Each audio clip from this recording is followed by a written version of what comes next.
Hello everyone. In this lecture I will introduce you to orthogonal transformations, and then I will generalize the ideas of these matrices, the square matrices that we are talking about. I'll generalize them to complex matrices, and using that I will extend the idea of the orthogonal transformations to what are known as unitary transformations, and this is going to lead us to further insights regarding the eigenvalues and the eigenvectors. Okay, so what is an orthogonal transformation? So an orthogonal transformation is a transformation of this form. Okay, so y is equal to ax. So x is a vector, and if this x I multiply with a such that a is an orthogonal matrix, then this kind of a transformation is known as a orthogonal transformation. So each vector in Rn, okay, such a transformation, it assigns another vector y also in Rn. So we are talking about real vectors. Okay, so for example, plane rotation through an angle theta. So this is an orthogonal transformation. So I'm sure you would have learned about this in your course on classical mechanics. Okay, so this is an orthogonal transformation. So this is the orthogonal. This matrix is an orthogonal matrix. You can verify this for yourself. Okay, so this is an orthogonal transformation. What is so special about an orthogonal transformation? As an orthogonal transformation, it preserves the value of the inner product of vectors. Okay, very important. If what is so important about orthogonal transformations is it preserves the inner product of vectors. Okay, so what is an inner product of a vector? So I have a vector A and a vector B. So the inner product is simply A transpose B. A transpose into B, so that's going to give me a number. So that value, okay, is going to remain the same in under such a transformation. So what is the consequence of this? The consequence is it preserves the length of vectors, because length or the norm of vectors, because what is a norm? Ultimately the norm or the length of a vector is nothing but the self inner product. So if I take the inner product of a vector with itself, that is a self inner product. Okay, and because the orthogonal transformation preserves the value of inner products, okay, it can be any inner product, okay, between different vectors or with of a vector with itself. So basically an orthogonal transformation, it preserves the value of the inner product. So as a result, if I try to if I make a system undergo an orthogonal transformation, then the inner product, the self inner product of a vector will also be preserved. That means the length of that vector will be preserved. This can be actually very easily proved. So let me create a slide. Okay, so let me try to prove this here. So what are we trying to prove here is basically this: an orthogonal transformation preserves the inner product.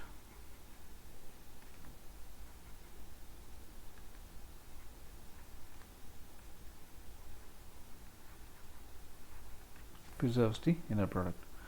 Okay, so let us say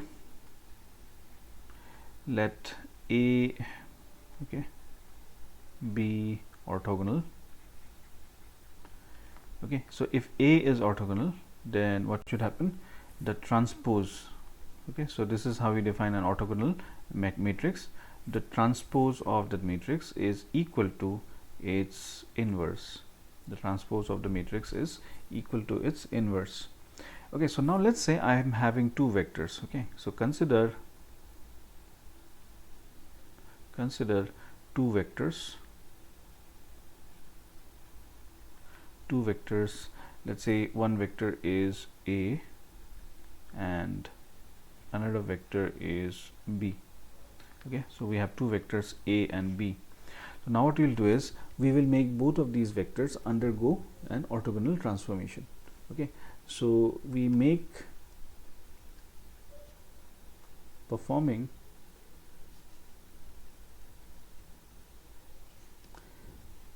orthogonal transformation on both of these. So we perform orthogonal transformation on both of these. So this will give us two new vectors. So let's say I call one vector as u. So what is u? U will be simply a times the first vector. The first vector is small a. Oops. The first vector is small a, and v is equal to a times small b. Okay, so we have this. So what we need to show is, we need to show that the inner product is preserved. Okay, so what do we need to show?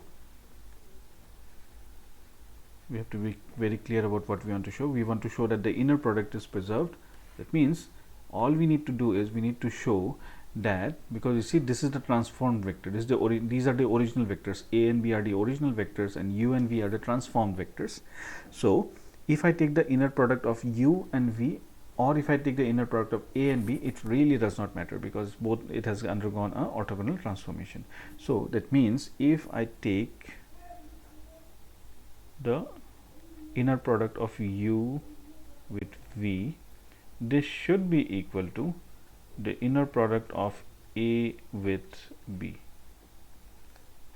Okay, so we can show that very easily. So u dot v, the inner product u dot v, this is equal to, of course, u transpose v, is equal to u transpose v. And now what is u? What is u? We know that u is equal to a capital A, small a. So capital A, small a, whole thing transpose, and v is also similarly, v is equal to capital A into small b. Okay, so now we use this result. Okay, the result is that I suppose I have a matrix A and another matrix B. Okay, I multiply these two matrices and then take the transpose. This is equal to first taking the transpose of the second matrix, then taking the transpose of the first matrix, and then multiplying together. So this result is what we are going to use next to open this up. So as a result, we will get, this one is going to give us A transpose, capital A transpose, A B. And now, because A is an orthogonal matrix, so therefore A transpose is nothing but A inverse. A transpose is nothing but A inverse, and any matrix multiplied by its inverse, any non-singular matrix multiplied by its inverse, that is going to give us the identity matrix. So we have A inverse identity matrix B, and identity matrix multiplied with any matrix is not going to matter, okay, because it's an identity matrix. So this is going to give us simply A transpose B, but this A transpose B is nothing but A dot B. A transpose B is nothing but A dot B. So which means U dot V is equal to A dot B. Okay, so this proves that an orthogonal transformation, it preserves the inner product. Okay. A real square matrix is orthogonal if and only if its column vectors form an orthonormal system. A real square matrix, that's what it says. So if you take, for example, the column vectors, so let's say I have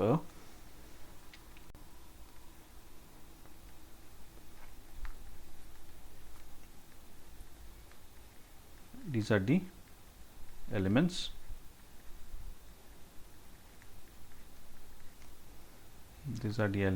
of this real square matrix. This will be orthogonal if, suppose I take the column matrix. So I take this column, I take all of these columns separately. I take this column, this column, this column. each of these columns, let's say I take them separately. Let's say I call this as x1, this I call as x2, or in this case I'm calling it as a1, a2, a3, a4, and so on. Okay, so all of these, they form an orthonormal system. That means if I take, okay, if I take the first column, okay, I take the first column, that is going to give me a one column vector. Second column, that is going to give me another column vector. Then if I take the inner product of all these column vectors, then that is going to give me the Kronecker delta. Okay, so we already know what this means. This means these vectors, they are orthogonal to each other, and because it's a Kronecker delta, that means they are also normalized. So that's an orthonormal system. So then such a matrix is going to be orthogonal. And the determinant of an orthogonal matrix has the value plus 1 or minus 1. The determinant of an orthogonal matrix has the value plus 1 or minus 1. This can also be very easily proved. Let me again go back here. So the determinant, so what we need to do, we need to show that the determinant of an orthogonal matrix has the value plus or minus 1. So that's what we have to show, has the value plus 1 or minus 1. This can also be very easily shown. So we are going to use two results. Okay,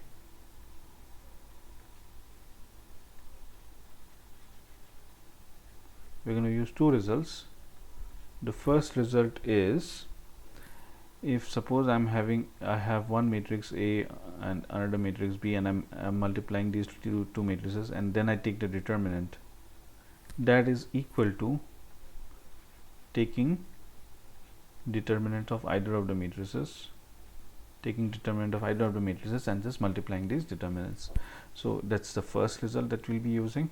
And the second result that we'll be using is that determinant of a matrix is equal to the determinant of its transpose. Okay, so we're going to use these two results over here. So we'll start with the identity. Okay, we start with the identity.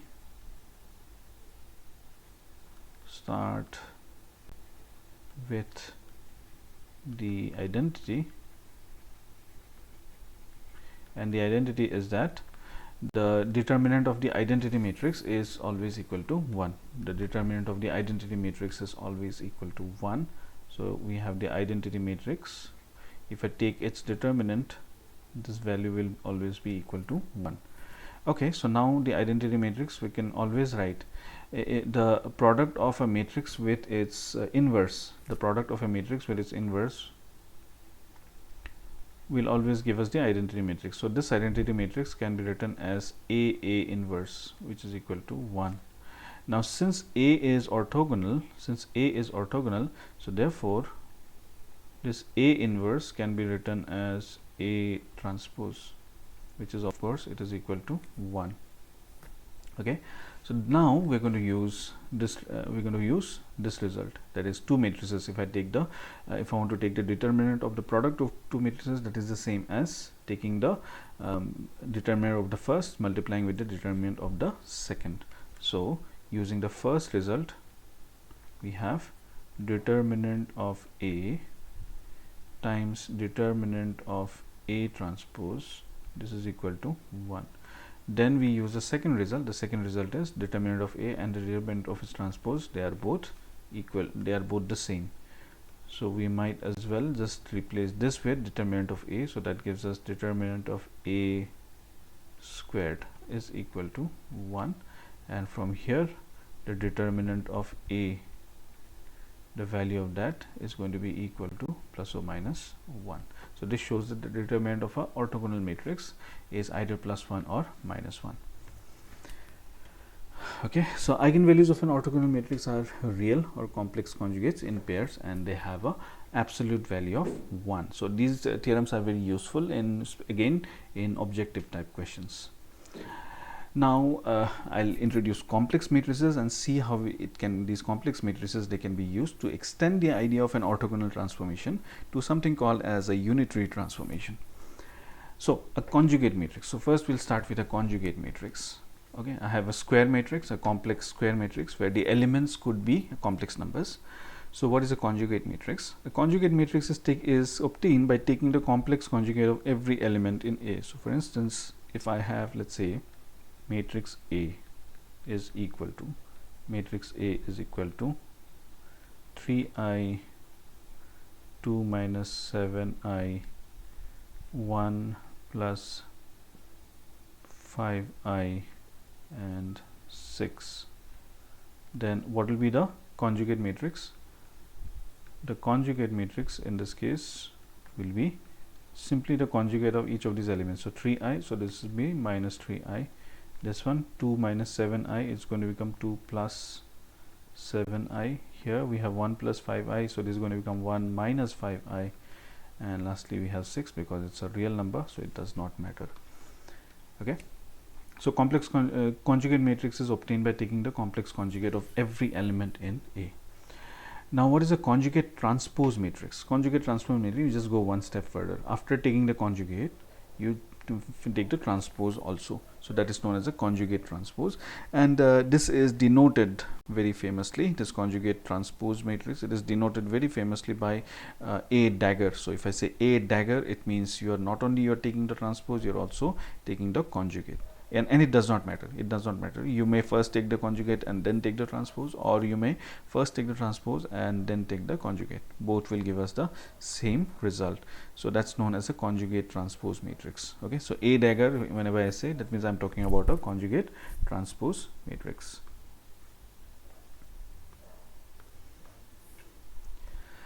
Okay, so now a complex square matrix, it is said to be Hermitian if A dagger is equal to A. Immediately you can actually you can recall the Hermitian matrix. Hermitian matrix, it extends the idea of a symmetric matrix, right? If it were a real matrix, then this A dagger will simply become A transpose, because for if it's a real matrix, then conjugate of a real number is the same number itself. Okay, so the conjugation is not going to do anything. So A dagger will become A transpose. So if it's a real matrix, then the Hermitian is going to just extend the idea of a symmetric matrix. Then it's called a skew Hermitian if A dagger is equal to minus A. So again you can see here skew Hermitian, it extends the idea of a skew symmetric matrix. And finally it is said to be unitary if A dagger is equal to A inverse. So this unitary matrix, in a similar way, you know that unitary matrix, it extends the idea of a orthogonal matrix. Okay, that's what it says. Hermitian, skew Hermitian, and unitary matrices, they generalize the symmetric, skew symmetric, and orthogonal matrices. So you can verify for yourself A, B, and C. They are Hermitian, skew Hermitian, and unitary matrices respectively. You can verify this for yourself. Okay, so some important theorems which you must know without proof. Eigenvalues of complex matrices. Regarding eigenvalues of complex matrices, the eigenvalues of a Hermitian matrix are real. The eigenvalues of a skew Hermitian matrix are either pure imaginary or they are 0, and the eigenvalues of a unitary matrix have absolute value 1. So we have seen similar theorems for real matrices also. Okay, then just like you have orthogonal transformation, we have something called as a unitary transformation. So what is a unitary transformation? A unitary transformation, that is a transformation that looks like this: y is equal to ax. Okay, in this case A is a unitary matrix. It preserves the value of the inner product of the vectors A dot B or A dagger B. So remember here the extension. So we had for real vectors, so we had A dot B. This is the inner product, right? So what was that? It was simply A transpose B. Okay, in case of real matrices.